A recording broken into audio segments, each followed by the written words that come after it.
শেহতীয়াকৈ ভাওনা বিতৰ্কক লৈ মন্ত্ৰী অশোক সিংহাল ডাঙৰীয়াই যি বিতৰ্ক কৰিলে সেই ক্ষেত্ৰত উজনি অসমৰ নেতাসকল নীৰৱ কিয়?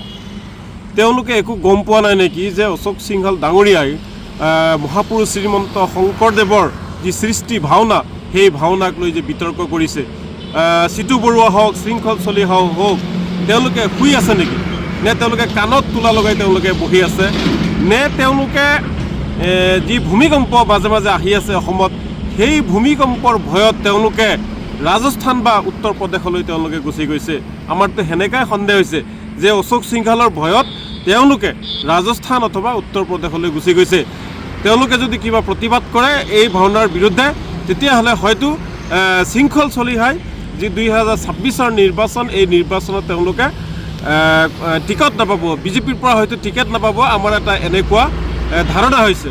এতিয়া মই তেওঁলোকক কিছুমানক ক'ব বিচাৰিছোঁ, এই ভাওনা বিতৰ্কটো লৈ যদি কিছুমান মুছলমানে ৰকিবুল হুছেইন, বদৰুদ্দিন আজমল ডাঙৰীয়াই যদি বিতৰ্ক কৰিলে হয়, তেতিয়াহ'লে ইমান সময়লৈকে গোটেই অসমত এটা হুলস্থুলীয়া পৰিৱেশ সৃষ্টি হ'লে হয়, বিভিন্ন ধৰণৰ আন্দোলনৰ সৃষ্টি হ'লে হয়, সামাজিক যি মাধ্যম আছে এই সামাজিক মাধ্যমত আমি শান্তিত থাকিব নোৱাৰিলোঁ হয়।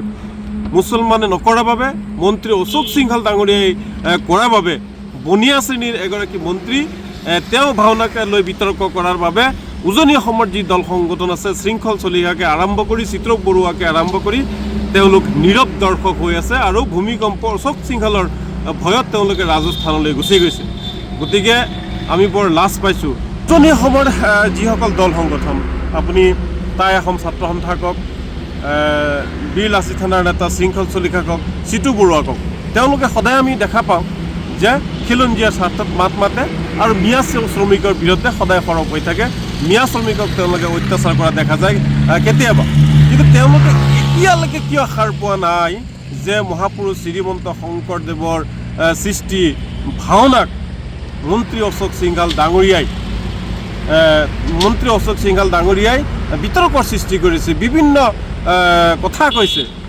এতিয়ালৈকে তেওঁলোকে কিয় সাৰ পোৱা নাই? তেওঁলোকে কিয় নীৰৱ দৰ্শক হৈ বহি আছে? আমি লাজ পাইছোঁ। আপোনালোকে যেতিয়া মিয়াৰ কিবা এটা হয় তেতিয়াহ'লে হঠাৎ আপোনালোকে প্ৰতিক্ৰিয়া দিয়ে, আপোনালোকে সামাজিক মাধ্যম আপোনালোকে গৰম কৰি দিয়ে, ডাঙৰ ডাঙৰ কথা কয়, আপোনালোকে তোৰ পাৰ লগাই মুছলিম শ্ৰমিকসকল আপোনালোকে ভয় ভাবুকি দেখুৱাই থাকে। আপোনালোকৰ গাত কি লাজ লগা নাই? মহাপুৰুষ শ্ৰীমন্ত শংকৰদেৱৰ ভাওনাক লৈ বিতৰ্ক কৰিছে, আপোনালোকে নীৰৱ দৰ্শক হৈ বহি আছে। ইয়াতকৈ লাজৰ কথা আৰু নাই। শৃংখল চলিহা, চিতু বৰুৱা, উজনি অসমৰ বিভিন্ন দল সংগঠনক আমি মুছলমানসকলে আমি কেতিয়াও শ্ৰীমন্ত শংকৰদেৱ, মাধৱদেৱৰ যিকোনো সৃষ্টি বা তেওঁলোকৰ ৰচিত যিকোনো বিষয়ত, তেওঁলোকৰ সমগ্ৰ বিষয় বাবদ আমি কেতিয়াও হস্তক্ষেপ নকৰোঁ, আমি কেতিয়াও বিৰোধ নকৰোঁ, আমি সন্মান কৰি যাম। কাৰণ কিয় জানেনে? শ্ৰীমন্ত শংকৰদেৱৰ, মহাপুৰুষ শ্ৰীমন্ত শংকৰদেৱৰ শিষ্যজনে আছিল চান্দ খাই। গতিকে আমি চান্দ খাইৰ পৰা আমি শিকিছোঁ যে কোনেও কাৰো ধৰ্মৰ ওপৰত আঘাত সানিব নালাগে, কোনেও কাৰো ধৰ্মৰ ওপৰত ব্যাঘাত জন্মাব নালাগে।